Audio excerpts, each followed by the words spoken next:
I'm Ken Harbaugh, host of Warriors in Their Own Words. In partnership with the Honor Project, we've brought this podcast back at a time when our nation needs these stories more than ever. Warriors in Their Own Words is our attempt to present an unvarnished, unsanitized truth of what we have asked of those who defend this nation. Thank you for listening, and by doing so, honoring those who have served. Today, we'll be hearing from Lieutenant Commander Donnelly Wilkes, a Navy surgeon deployed with a Marine battalion. Dr. Wilkes served 2 combat tours in Iraq in 2004 and 2008 and was awarded the Navy Commendation Medal with Valor for his actions in the Battle of Fallujah. A photo of Wilkes and his team huddled around a fallen soldier went on to become a Pulitzer Prize winning piece and a Life magazine cover.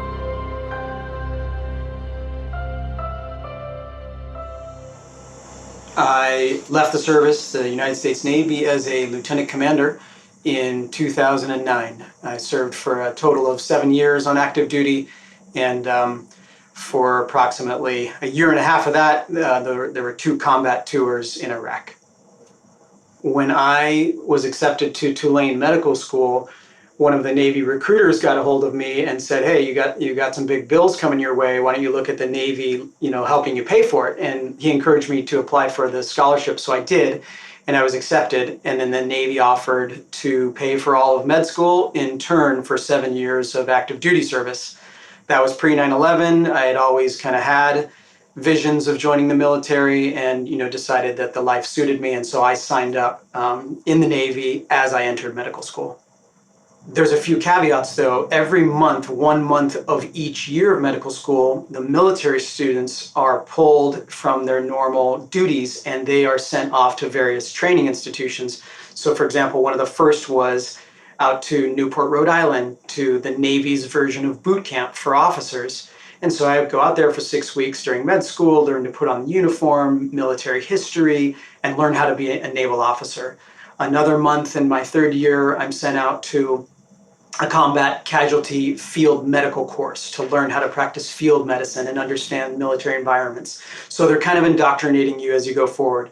And then day 1 of graduation, right after we'd had our ceremony in New Orleans in a downtown theater, about 15 military students are ushered off to the side into a little room. You are seated, you've got orders in front of you, a naval officer comes in, you all stand, you take the oath, and you are commissioned as lieutenants in the United States Navy. And so things change rapidly as a military medical student. And from there, they continue to change more rapidly. And I'll cue you in as we go forward on how that worked. My military naval career that I had visioned and been told about from the Navy recruiter was going to be vastly different than what I thought it was. And that's because September 9/11, 2001 was just right in my rearview mirror. So the world was changing rapidly. Things were escalating in the Middle East already.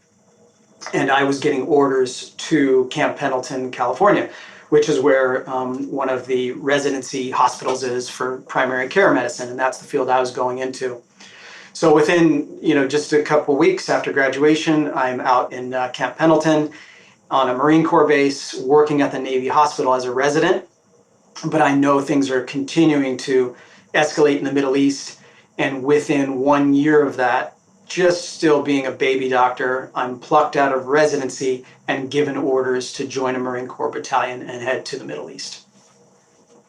It was a little bit of a mixed bag. I certainly knew that I was going to be entering, uncharted waters for me personally, emotionally and physically, but I never could have envisioned what lied ahead for me. The level of trauma, the proximity to the battle that I would be involved in, despite my military training, despite intel briefs, things like that, nothing could have prepared me for what I ultimately would encounter in Fallujah.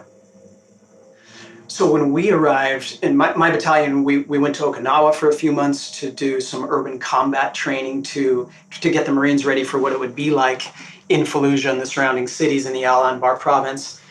But when we arrived there, which was roughly March of 2004, it was still the Wild West. And I say that because, we roll into Kuwait, by jet liner, and the whole battalion, is stationed in Kuwait for 3 weeks. We prepare for our convoy, and then the convoy rolls out. It's 50 to 75 vehicles with everything we need to sustain that battalion being mobile, everything from bullets to Band-Aids. And then for 3 days, we drive north right up into Iraq. And one of the first sights and sounds that I remember telling me that it's the real deal is I wake up in the middle of the night and the convoy's heading towards the oil rigs that Saddam had lit on fire, and they're burning dark in the night like these incendiary little evil flames. So that's when it really hit me full circle where we're headed towards that environment. And then after 3 days, we make it to our forward operating base just a couple miles outside Fallujah. And to give you the lay of the land, that really happened pretty quickly after we get there. Within 24, 48 hours, mortars are hitting right around our FOB, our forward base, not far from the outer walls. I instantly realized, how proximal we are to some of the worst cities in Iraq, in the Sunni Triangle area, because we're getting mortared almost every night, and some of them are close enough to, kind of rattle your bones. And then within just a week or two, the Battle of Fallujah, the orders are passed down that we're going to go head on with the insurgency in Fallujah, and that my battalion is one of 2 battalions that will lead the charge. And those orders come directly from General Mattis, who flies in, and we have a late night meeting with him and the officers, and he gives us marching orders into Fallujah. So as we're hammering out the battle plan, with the battalion commander and the company commanders, they know that this is going to be, a big full-scale assault into Fallujah, going into about 20,000 embedded insurgents within that city. They know that there's going to be a lot of combat trauma, so we're trying to figure out what's the best way to manage that situation and get Marines to care quickly. Initially, they wanted me and the other doctor in the battalion to be mobile and kind of move into the injuries that are inside the city. We made the point that didn't make as much sense as having one stable battalion aid station that's really proximal to the front lines. And so that's what we agreed upon. And so we ultimately then moved the battalion aid station just outside the city lines to a field battalion aid station, and that's where we decided to receive combat casualties. There's many factors that just come into play that you can train for, but ultimately you have to go through and experience it to fully understand what it's like. So the analogy I'll give is it's like ballet with a bull, combat trauma, combat medicine in general. In other words, it's like you're in this rodeo, you're this cowboy, you're strapped onto this machine, this bull that you can't control, but you have to learn to live within it, to work within it, to even understand it, in order to control it and in order to operate efficiently within that crazy environment. And so what I'm really getting at is you've got things like heat and your flak jacket and your Kevlar helmet on your head and dust that's incessant all around you and getting in the way of everything. And then you've got mortars and rockets in the background. And sometimes as we were treating injured Marines, there would be the battle in close proximity, not far from us, or mortars hitting pretty close to really rattling our cages. And in any normal environment, let's say an emergency room, even the busiest one in the world, it's controlled. Let's put it that way. You've got nurses, technicians, you've got blood tests, you've got invasive monitoring that can give you lots of information on how to treat that patient. You've got all kinds of helping hands. In the field, you've got great corpsmen and some Marines protecting you. And other than that, it's just you and your wits and your medical skills. And you've got to make decisions on the fly. And you're going to make mistakes sometimes, but you have to just go with it, forgive yourself, and move on, because the next trauma victim might be right behind the first one. So it's just an unforgiving environment, is really how I put it. And things change constantly, and you just have to be willing to go with it and use the skills that you've trained for to get through. Yeah, so most of the combat trauma from Fallujah was, a lot of gunshot wounds and then mortar wounds, everything from light shrapnel to more penetrating deep shrapnel, and then sometimes big open wounds from RPGs, rocket propelled grenades, and sometimes just more traumatic gunshot wounds. So on a typical day, we're just a few hundred yards from the battle, which we could see playing out a lot. We were at a position called the Cloverleaf, which was right underneath a freeway overpass. We had some dirt barriers around us, but that didn't protect us very much. They'd still lob in mortars, and a couple times rockets hit right under the overpass, kind of close enough to knock us on the ground. And sometimes we get radio notification we've got victims coming in. Other times a Humvee comes out of nowhere right from Fallujah, screaming towards us. We wave them down. Marines come out of the back and start bringing out injured Marines. On one particular day, kind of right at the height of the battle, this was probably April 8th or 9th, they bring in 4 wounded Marines. A couple of them have shrapnel and gunshot wounds to their extremities. One Marine has a massive head wound, and it was an open wound. It was pretty horrific just to look at it, and I couldn't believe this man was still breathing. So we have to triage the lesser victims to make sure that they're stable, not bleeding out, which they were okay, and then we go to work on the most severely wounded Marine. He's got blood running down in his throat. He's coughing it up. He's losing his airway because of all the blood, and I didn't know how he was alive, but we knew we were going to do everything we could to keep him alive because his Marines are looking on and, shouting from the sidelines.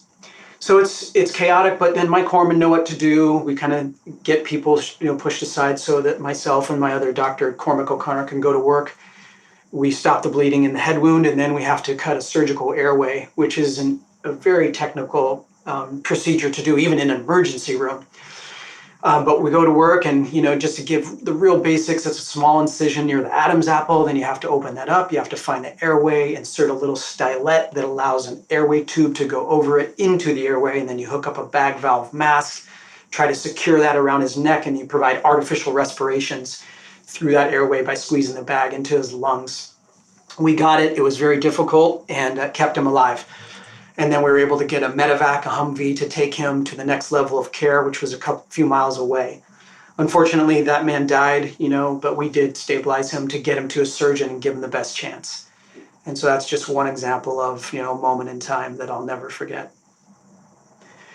Yeah, the corpsmen are, my right and left hands when I need them. And the great thing about them is, about all of us really, is, you can't really tell just from a glance, a Navy corpsman from a Marine. We wear the same uniform. We're all part of the same unit and have common mission. There's corpsmen embedded with the companies, and they're out in the field, and they're, the most immediate point of care for an injured Marine.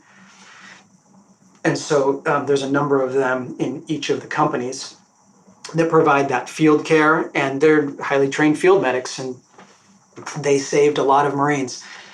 And then the corpsmen that work with me are the ones at the battalion aid station. And they're helping me from everything from, patching up gunshot and mortar blast wounds to caring for some Marines with combat stress who have been brought back, to the aid station because they may have been paralyzed at one point or another from being able to carry out their orders. It didn't happen a lot, but we had a few of them. And the greatest thing about the senior corpsmen, the one who've been in the field before, who have seen combat before, is there's just some elements to living within a Marine Corps battalion that were foreign to me. It's this completely foreign world. I was a hospital doctor until I was stationed at Pendleton. And so just some parts of the culture, or just like, hey doc, let me help you with your gear, simple things that really can go a long way. Those senior corpsmen who've had years in the Navy were just invaluable to me in helping, us perform our jobs. I give the Navy and Marine Corps a lot of credit for training. When I look back and I look at and understand the level of training that they provided me before heading into combat, it's really good. They've got field courses and trauma labs and things like that, and working on, animals, for example. In other words, dead pigs, we put airways in them, we do cut downs. So a lot of that was designed to help me thrive in a combat environment. With that said, it's been, and I think one of the unique parts of my story is that it's been a while since military physicians have been this proximal to combat. And even in Iraq, the Battle of Fallujah was unique. It was the biggest battle of the whole 10-year war. It was the most violent, and there was just a handful of us as close to combat as we were. So that was shocking, living for 2 to 3 weeks in the field and being that proximal to the battle. Like I said, didn't expect it. It was surprising. I didn't know or understand what it was like to have a mortar or rocket land within yards of you and knock you off your feet, and know that that was meant for you, to kill you. Just being real candid, I had to make peace at one point with where I was, because I was asking God some serious questions about, man, how did I end up here? I knew I joined the military and I had a job to do, and it was the life I chose. But it was difficult to reconcile with the proximity to the battle and the trauma and the death that we were involved in. And so I had to make peace with that, and I did. And when I was able to do that, it allowed me to go forward and finish my deployment and my mission with accepting my fate, good or bad. And that means life or death, really. So that evolution happened throughout the deployment and helped me persevere. Me and my corpsman, we all worked together, and to give you an example, there was a Marine that came in one time, and he had such life-threatening wounds that the question popped in my head of, what can we do for this person? We knew the quality of life was going to be next to nothing, even if they did survive. So the question was, well, do we proceed with all-out efforts? Well, it only took seconds, and the answer was yes, we will proceed with all-out efforts, because everybody there, his fellow Marines, deserves to see nothing less, and that's what they want to know every time. But you could miss something. You could miss a pneumothorax, which is air trapped around the lungs from blunt chest trauma, and misplacing that needle into the chest to release the pneumothorax. Those kind of things. But that's what I mean when I say if you miss something, you just have to know that you're doing your best and move on and continue treating the other Marines around you, and be okay, or forgive yourself if you make a mistake that clearly, was out of your control. We've learned a lot in military medicine. We've taken a lot of knowledge and examples from prior wars, from countries like Israel, who see some of the worst combat trauma routinely, because they're often in a constant state of war. And we've used those things to advance our medical capabilities in the field and take them closer to the battlefield than they've ever been before. So some of the advancements that I was able to take advantage of are things like Quick Clot, which is a powder that you can use in a large penetrating wound that is hemorrhaging, that the patient is at risk of bleeding out from. And you can use that to put it in the wound and stop the bleeding, at least enough to stabilize them until they can get to a surgeon.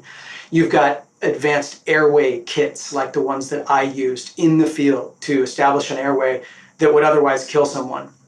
You've got things like decompression needles to release a pneumothorax, which is air trapped around a lung that would often and has historically killed men in battle.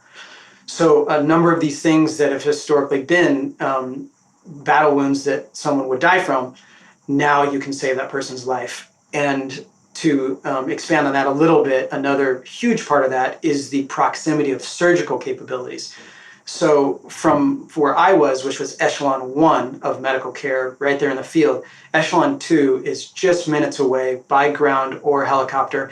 And there you have full field surgical capabilities that can perform highly advanced surgeries right there in the field to save that person's life. And then again, they can medevac them from there to an even higher surgical field capability. So those advancements and bringing that equipment so close to the battle have made a huge difference. One of the emotional parts was there's these men, who you have trained with and learned to, or become close with, some of them even your close friends over the months leading up to deployment, and then you go into combat, and some of them are brought to me at the Cloverleaf. I treat them, and then they're gone. If their wounds were severe enough, they're gone and out of my sight for the rest of the deployment. And then we, eventually make it back home. And I would and did run into some of the Marines that I treated, a couple of them with pretty severe wounds. And it was just amazing to run into them again, see them, hug them, shake their hands, and then, have a pretty emotional reunion. As I'm thinking about it right now, it's actually making me choke up. And, not all of them were great reunions. One was a particular Marine who he was a poster boy Marine. He had a massive shoulder wound from an RPG that propelled through his shoulder, canoed through his shoulder, did not explode, otherwise it would have killed him, and then hit a wall behind him, exploding behind him. But his shoulder was just filleted open. I treated him, stabilized him, got him out of there, and then I saw him back at home, and his arm was just atrophied and essentially useless. He was struggling a lot with mental health and depression because of the severity of his wounds. And it was just really hard to see his quality of life, go down the tubes. And that's the last I've seen of him. But he made it back and he was alive. And to be honest, I've been actually thinking about tracking him down to see how he's doing today and if there's anything more that I could do for him, including working with foundations like the Gary Sinise Foundation, who sponsored it gave me an endorsement for my book, and I think is a wonderful organization.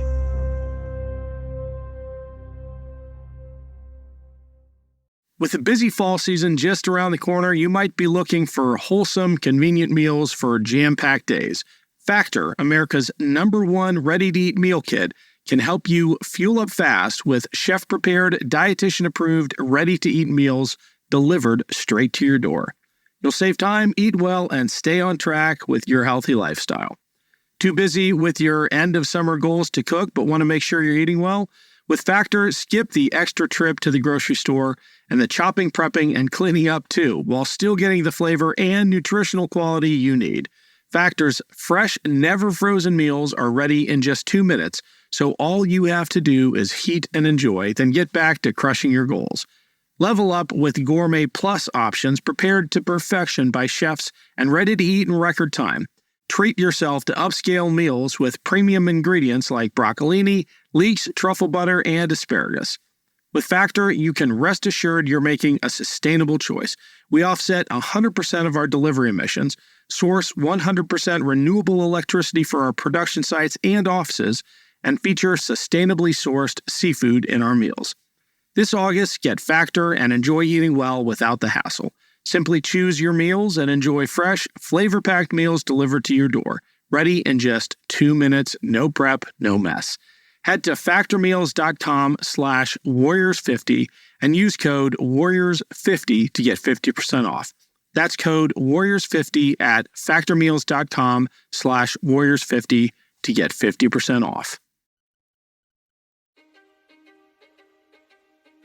History is complicated. The story of human progress is long, messy, and riddled with controversies big and small. On Conflicted, we dive headfirst into history's most infamous events and contentious figures. We try and untangle the good from the bad, the fact from the fiction, and the monsters from the misunderstood. Was Genghis Khan a murderous butcher or a civic pioneer? Did the Allied powers go too far in firebombing the German city of Dresden at the twilight of World War II? And how did the Marquis de Sade acquire such a sinister reputation? And was any of it true? These are just a few of the tough questions we wrestle with and investigate on Conflicted. So if you love history or just enjoy a good story, please join me, your host, Zach Cornwell, for a fascinating new topic each and every month. Conflicted, a history podcast, is available on Spotify, Apple, or wherever else you get your podcasts. I hope to see you soon.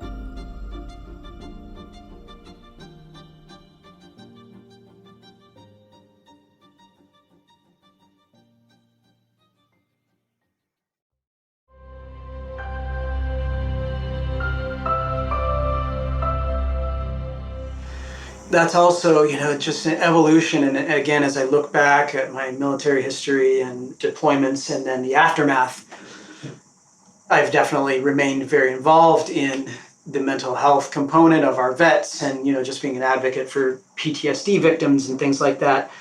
The greatest thing is that the stigma of PTSD and combat stress it continues to be removed as stigma, and military members are talking about it and getting treatment for it a lot more than they used to.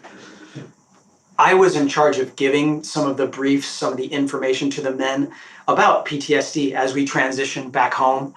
I'll never forget being in an auditorium with all 900 Marines looking at me, and I got to give this required combat stress brief to the men before we get home. And as I'm giving it, I'm not even considering that I could be a part of that or that I need to listen to that advice myself as much as I'm giving it to the men, because I just figured, I'm a healthcare provider, I'm a doctor, and I didn't pull a trigger. I wasn't out in the line of fire. But shortly after that, after I got home, I realized that toll of combat, of mortars, of living in that environment, it took its toll on me too. And, I started to have some of my own symptoms of hypervigilance and just irritability and anger and even some emotional issues as the months went on after deployment. So providers are clearly not immune from it, and just being subject to mortars and rockets and treating combat victims over the months of my deployments, which were 2 of them, it took its toll on me. And I was able to finally recognize it and get some help and just talk about it. And fortunately, I did very well and did not have severe symptoms. But if I didn't recognize it and talk about it, I would have suffered more than I needed to. So that was my journey with the emotional and PTSD part of it. When we loaded up the battalion from our forward base right outside Fallujah in the middle of the night and headed out and left Fallujah, I'm sitting in the back of a 7-ton truck to the open air. It's 1 a.m. I'm sitting with one of my buddies, and we're driving past Fallujah in the dark, headlights off, snaking our way out of that dangerous part of the world. And I was looking at the city and thinking to myself, here we are, and there you go, Fallujah, and you didn't beat us. And, I made it, and I knew we weren't completely out of harm's way, but I just knew that we were going to be okay. And that was about a 7-hour truck drive to a different base from there. But that was a real just kind of poignant event. And I was able to kind of relax my nerves a little bit. And then from there, from that next base, when we got in that plane, and as soon as we got up to altitude, it was just the fact that we were out of the range of, let's say, anything that could harm us, and we were on that plane. That's when my senses told me that it was going to be okay and that I was going to make it home again. And definitely had a pretty emotional, just response as I was sitting there in that plane to myself, shed a few tears, and was elated at just knowing that I was going to go back to my future wife waiting for me at home, and that we were going to make it. For me, I just felt like, okay, I would tell myself, all right, during the deployment, to earn the right to go home, I'm going to get through the next day and the next day and the next until I've earned that right. And we're going to do it together, the whole battalion. That's the culture, that's the mission. And every one of us had that same feeling to some extent. And you're right, when we were sitting there on that plane, and for us, the ultimate ride home was in American Airlines, and we all climb up with our weapons still in tow, still pretty dirty in our combat camis. And I just kind of was musing to myself at this scene on this beautiful airliner that was decked out with fanfare and things like that, and all these dirty, ugly Marines with their weapons. But what a great sight that was, because all of the men were, the tension on their faces just instantly changed, like you said.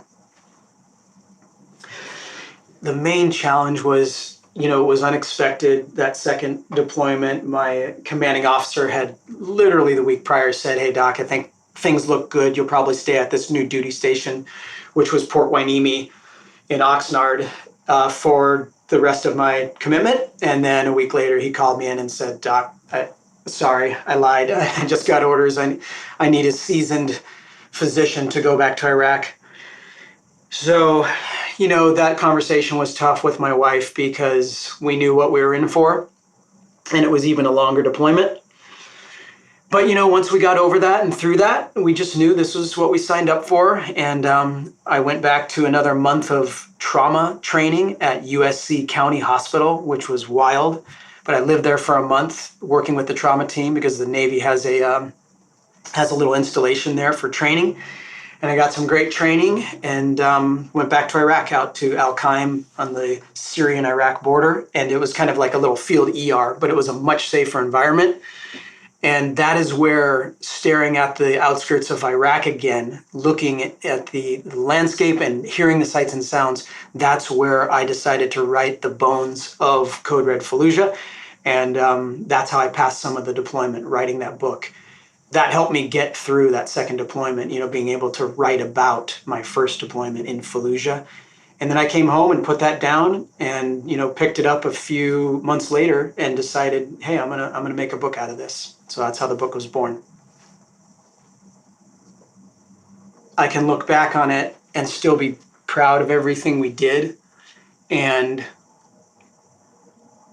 I'll give you a generalized answer, or at least statement, that I do feel that the United States and the peacekeepers of the world, I'll call them, have an obligation to squash evil and terrorism where it exists.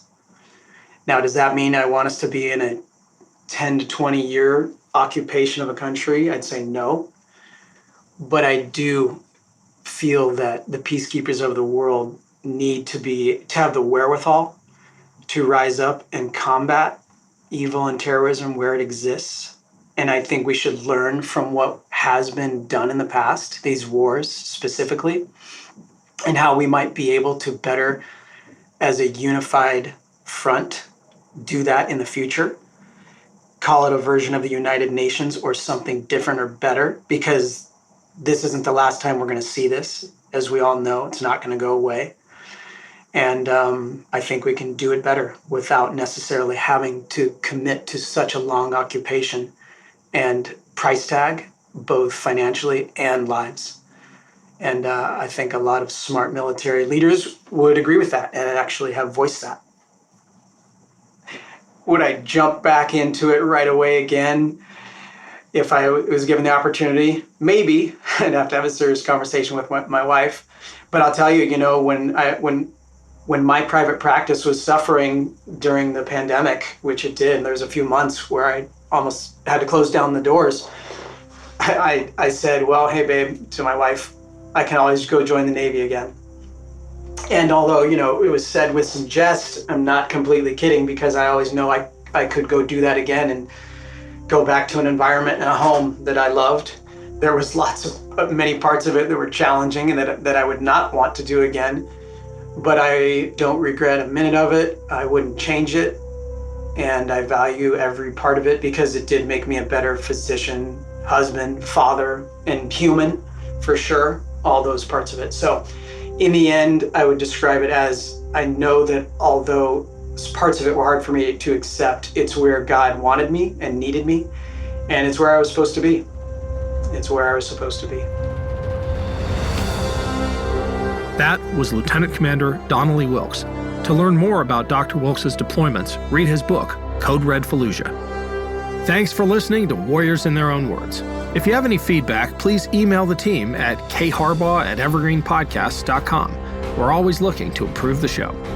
For updates and more, follow us on Twitter at @team_Harbaugh. And if you enjoyed this episode, don't forget to rate and review. Warriors in Their Own Words is a production of Evergreen Podcasts in partnership with the Honor Project. Our producer is Declan Roars. Bridget Coyne is our production director, and Sean Rule-Hoffman is our audio engineer. Special thanks to Evergreen executive producers Joan Andrews, Michael DeAloia, and David Moss. I'm Ken Harbaugh, and this is Warriors in Their Own Words.